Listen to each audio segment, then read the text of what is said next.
nanti kita bahas. Tapi sebelumnya Bismillahirrahmanirrahim. Alhamdulillahirabbil alamin. Wassalatu wassalamu ala sayyidina Muhammadin wa ala alihi wa sahbihi ajma'in.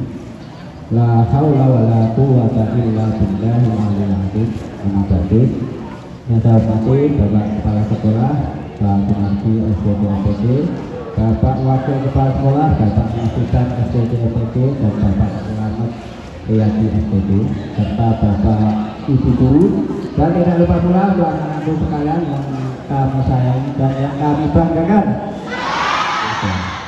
Yang pertama, mari kita panjatkan puji syukur alhamdulillah, karena di kesempatan siang hari ini kita masih dipertemukan oleh Allah SWT dalam keadaan sehat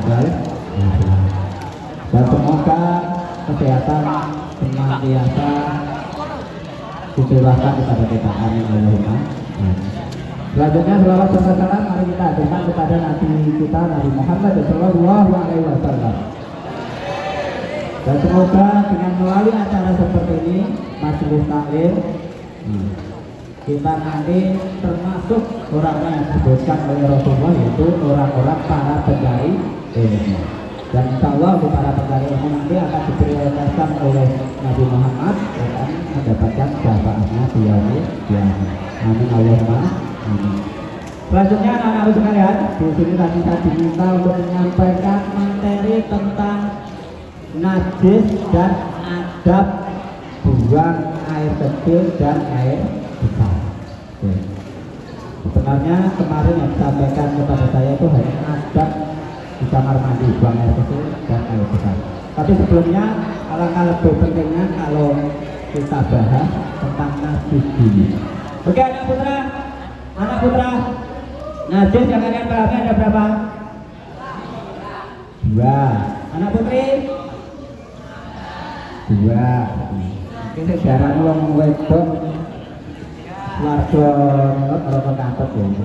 Malah nang loro wong wedok muli. Ini kayak materi kelas 7 ya. Nah, materi kelas 7 kalian sudah kelas 9. Ya ini berarti kata-katanya swarga menurut merokok atau diri. Untuk laki-laki ya, najis ada 3. 1 najis.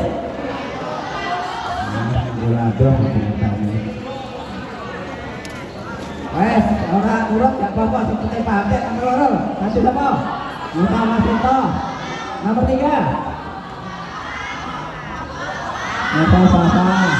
Oke, urutannya dari 1 najis mufafafa, 2 najis mutawasito, dan yang ketiga ada najis mundurado. Oke, anak putra lagi, karena kalian calon imam, calon pemimpin bagi rumah tangga kalian paling tidak ya. Untuk calon suami, calon bapak untuk anak-anak kalian nanti.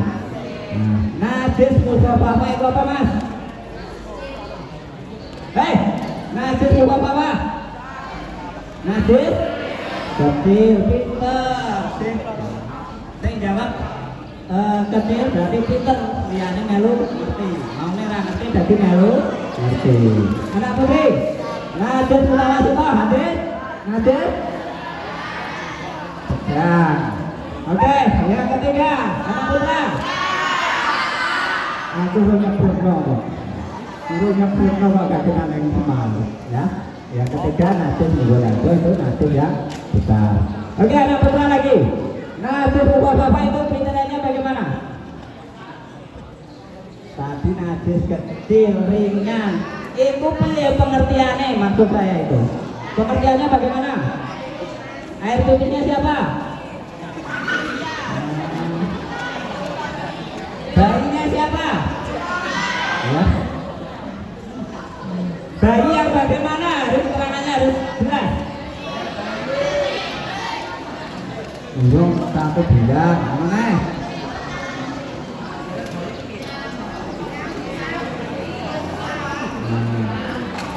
Belum bisa berdiri. Anak bayi sudah dimakan dulu, ngapet ya orang. Oke ya. Najis mufafafa itu najis najis dari air kencingnya bayi laki-laki yang belum berumur 2 tahun dan belum makan apa-apa kecuali ASI. Anak putra, tadi apa pengertiannya? Satu orang sebutkan. Najis bapak tadi apa? Hah? Tapi hanya anak laki-laki, kalau perempuan tidak. Meskipun masih bayi, pipisnya anak perempuan itu najis mutawasito.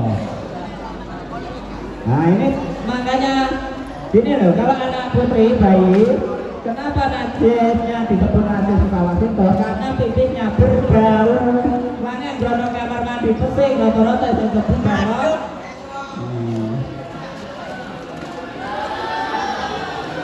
Gue gak percaya besok biasanya sebenarnya makan apa? Jembal, sate, sate ya. Yang orang kan gak seneng makan sate. Oke. Ya, yang kedua, najis apa? Mutawasito, yaitu najis yang sedang. Contohnya apa? Air kencing, BAB, darah, bangkai, dan lain sebagainya. Yang ketiga ada namanya najis mubalaghah, yaitu najis dari air liur, anjing dan babi. Nah, sekarang cara pembersihannya untuk najis bapak cukup dipersih air, diciprati dulu sudah, hilang najisnya. Tapi kalau najis mutawasito, satu, harus syaratnya juga hilang bentuknya. Itu hilang, zatnya itu hilang. Mohon maaf, kalau kotoran itu hilang. Air kencing berwarna kuning itu hilang. Kita pakai air sampai hilang warnanya. Kedua, hilang baunya. Dan yang ketiga, hilang ambune. Ya, kudu barangnya hilang, zatnya itu hilang. Ambune ya hilang, tidak warnanya juga hilang. Cara menghilangkan najis mutawasito. Maaf saya berikan contoh. Maaf kalau kalian BAB itu loh, tahu kan BAB? Nah, itu harus bersih. Pakai air sebanyak mungkin biar bersih. Nih baru dikasih air, disiram pakai air banyak, baru pakai sabun. Kalau tidak ada sabun, bagaimana Pak? Di kamar mandi yang tidak ada sabunnya, maaf, ini agak jorok, tapi ini hukum harus kalian pahami. Diusap-usap tekel tembok, tidak masalah. Diusap-usap kebiur banyu, terus diambung. Meja mabuk berarti najisnya belum bersih. Ngomong kotoran-kotoran itu dulu kok. Nah ini najis, karena jika masih ada najis ketika kalian sholat, maka sholatnya tidak sah. Terus yang ketiga, cara menjaga najis mubalaghah, yaitu disiram pakai air berapa kali? Berapa kali? 7 kali. Salah satunya dikasih debu. Itu cara menghilangkan najis ketika najis tadi. Selanjutnya ada buang air kecil dan air besar di kamar mandi. Adabnya, pertama Pak, adab itu tata cara. Pertama Pak, masuk kamar mandi. Oke, bulannya bagaimana?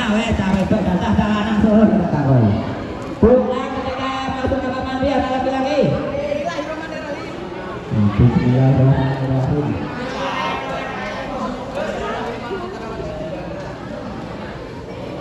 Oke, anak putri. Warna dari kanan. Astagfirullahaladzim. Allahumma inni a'udzubika minal khubuthi wal khaba'ith. Nek kita kesusu ya a'udzubika minal khubuthi wal khaba'ith. A'udzubika minal khubuthi wal khaba'ith. Saya berlindung kepada Allah dari godaan setan laki-laki dan setan perempuan. Ya. Pertama berdoa, kedua masuk menggunakan kaki kiri, pakai kaki kiri dulu.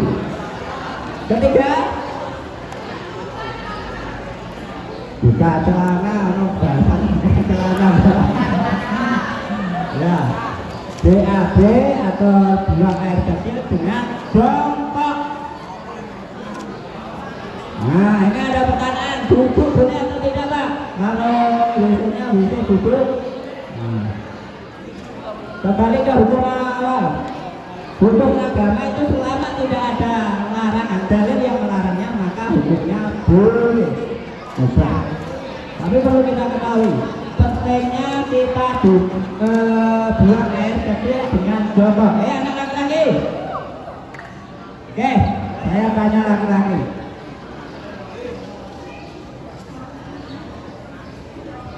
Kenapa kita harus diapit dengan jongkok?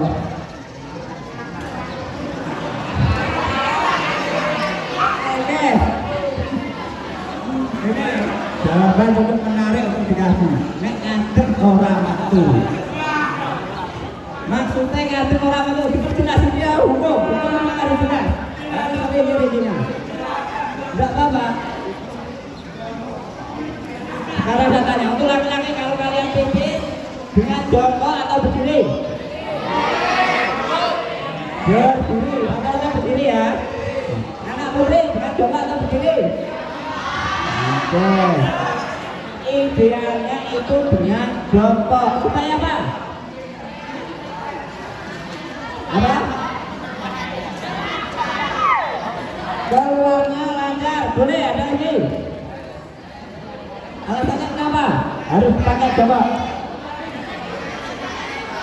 Oke, paling tepat itu supaya tidak kemana-mana. Dan yang paling penting, kita ittiba pada Rasulullah Shallallahu Alaihi Wasallam. Ittiba itu apa? Ittiba itu mengikuti sunnah Rasulullah. Kita mengikuti sunnahnya saja sudah dapat pahala. Tapi perlu kalian ketahui, kalau menurut Rasulullah yang benar jongkoknya itu bukan jongkok biasa. Ketika kita berlatih, bukan. Saya berikan contoh bertahan dengan satu kaki. Saya berikan contoh ya. Contohnya kalian yang begini, bertahan dengan satu kaki. Buktinya apa? Biar semuanya keluar dengan tuntas. Hah? Kepepet juga lah. Dengan satu kaki gini, idealnya di hadis lain disebutkan ada yang satu dengan lurus kayak gini. Tapi kita ambil yang paling mudah, bertahan dengan satu kaki. Biasanya kan ini kan ya. Tapi yang ideal yang paling mudah begini. Karena apa? Dengan seperti ini maka akan tuntas air pipis kalian ini. Coba saya tanya, ini pengalaman kalian. Adakah ketika kalian pipis sama laki-laki dengan berdiri, ketika keluar dari kamar mandi ada keluar satu tetes dua tetes pernah? Ini tidur, satu orang tidur. Allah, ya tidur. Allah itu kan ada orang-orang ya. Tidur. Dengan berdiri itu belum bisa tuntas. Tadi kedua ketiga dengan jongkok. Berikutnya cara menuntaskannya itu dengan berdehem. Berdehem. Dehem tapi sampai ke diafragma, cara apa? Bukan hanya dehem, bukan. Tapi dengan sampai ke dada. Intinya apa?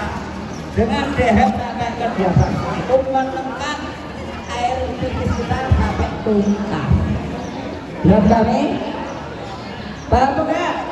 Nah, itu cara BAB yang benar dengan jongkok, dengan bertahan satu kaki. Berikutnya ada berikutnya bagaimana? Dicuci sampai bersih, hilang bendane, yo hilang ambune, nek diapun tangannya dulu nggak apa-apa ya. Kalau cawe sabun di kamar mandi. Nek gak ada sabun, tadi saya sudah katakan gopokan dinding terus disiram. Diambung, nek jemau gosone. Nek gak di masih ada baunya berarti aduknya belum bersih. Oke, berikutnya setelah selesai pastikan di dalam kamar mandi itu harus bersih. Disiram pakai air bersih. terus diibui, tangan sini dibui sampai bersih, syukur-syukur karo wudhu sekalian. Ada pernah suatu saat itu ada yang bertanya pada saya, Pak, boleh wudhu di kamar mandi? Saya jawab, boleh. Kamar mandi itu kan ada najisnya, nah itu berarti ya salahmu sendiri. Kok sampai kamar mandi najis, berarti kamu keprok. Makanya kalau maaf, kalau saya ke kamar mandi, pastikan saya kalau wudhu. Ketika saya masuk kamar mandi, pasti saya copot termasuk kaos kaki. Sepatu, kaos kaki saya lepas sekalian setelah dari BAB atau buang hajat, terus saya wudhu. Maaf, ini masukan untuk semuanya. Termasuk ketika kalian ke kamar mandi mencopot sepatu, termasuk kaos kakinya juga. Khawatirnya apa? Ketika kalian BAB atau pipis, kaos kakiku ketimpangan air pipis, jadinya nak cukup pakai sandal. Bisa dipahami? Kenapa? Bawa pertanyaannya, bawa sandal ke sekolah boleh enggak? Selama tidak ada dalil yang melarang maka boleh. Jadi kita bawa ke kamar mandi gitu aja ya. Kita sopor. Ya, itu ada berikutnya. Setelah selesai dari kamar mandi, keluar menggunakan memakai yang keluar apanya dulu? Kaki kanan dulu seraya berdoa. Berdoanya bagaimana? Doa keluar kamar mandi yang kedua. Kalau pemimpin berdoa raisa izin kedua lagi ya. Nah, boleh. Alhamdulillahilladzi. Itu doa saja makan ya. Alhamdulillahilladzi. Anak putri, doa keluar dari kamar mandi. Alhamdulillahilladzi. Apa amanah itu jangan. Hah? Adaba anil ada wa'a bani. Artinya tahu nggak? Nah, kalau nggak tahu tak kasih tahu sekarang. Tahu itu saya tak kasih tahu. Calana harus ngerti kau Pak. Calana orang ngerti nah. Alhamdulillahilladzi. Alhamdulillah puji syukur pada Allah ya. Adaba yang telah mengeluarkan ani dariku dan menyehatkanku.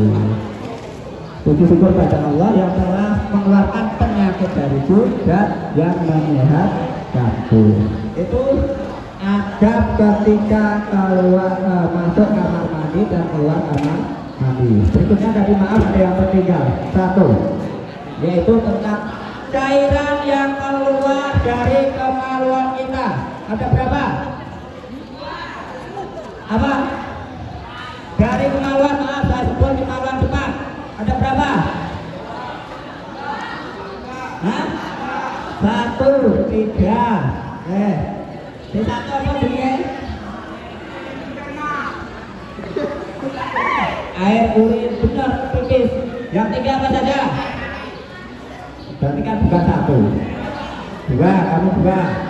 Air kencing dan air sperma. Ini artinya sperma, air mani. Memang namanya itu bukan hal tabu. Ya. 3.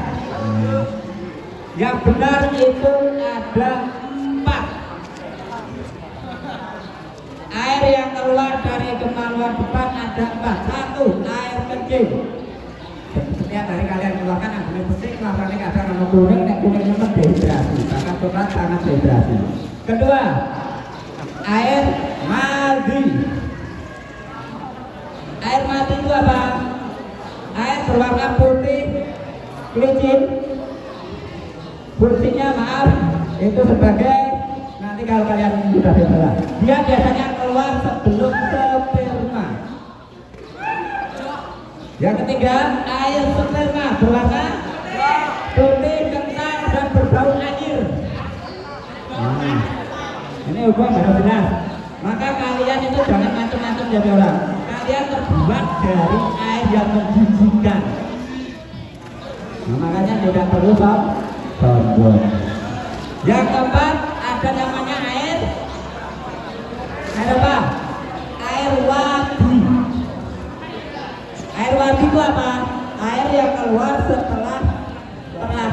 ada kencing.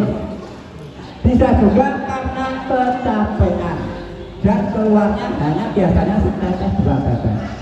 Kalau kalian tua banget tiba-tiba netes itu bukan air susu, itu namanya air mati. Yang keempat ini yang suci hanya satu, yaitu air sperma. Meskipun abunya air gak enak, itu suci, jangan bilang najis ya, karena sperma itu suci sehingga kalian boleh ya suci. Yang ketiganya tiga ada air kencing, air mati, air wadi itu mati. Dan air selain air mani itu dianggap sebagai najis salah satu. Cara pembersihannya seperti biasa saja. Untuk yang air mani menggunakan mandi wajib. Oke, kita itu yang bisa sampaikan mengenai bab najis dan adab keluar adab ke kamar mandi. Ada yang perlu ditanyakan dan sampaikan? Tidak ada. Semoga bermanfaat untuk kita semua. Kurang lebihnya mohon maaf. Wassalamualaikum warahmatullahi wabarakatuh.